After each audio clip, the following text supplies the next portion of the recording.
We'd like to start our discussion of teacher resilience by sharing some of our thoughts about how we've been re-theorising the notion.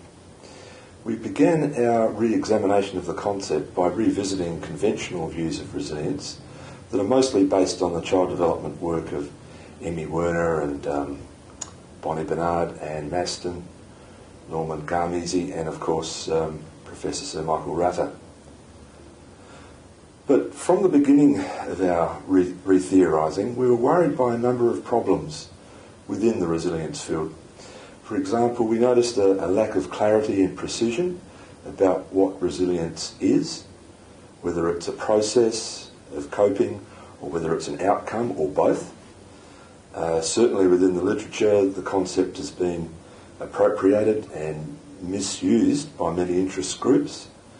And in the field of teacher resilience, often teachers are constructed as heroic, having beaten the odds. So we engaged in an intense period of trying to rethink the notion of resilience. We scheduled and participated in two-day team theorising workshops where we wrote, discussed, debated and argued about our own conceptions of resilience. And we even videotaped those discussions and audiotaped them and fed those back into our further discussions. There are three main problems with the notion of teacher resilience as we perceived it. Number one is that most of the ideas of resilience are based on studies that reduce the complexity of teachers' lives to lists of risk factors and protective factors.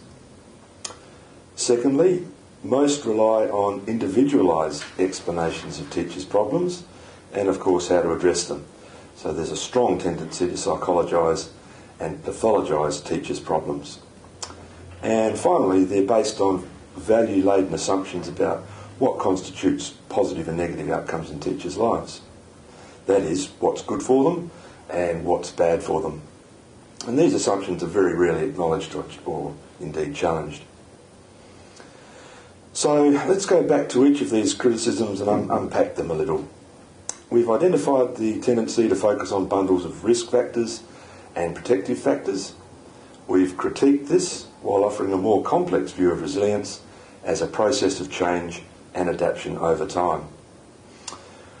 We've changed our focus to focus on the dynamic and complex interplay between individual, relational and contextual conditions that impact on the lives of teachers over time.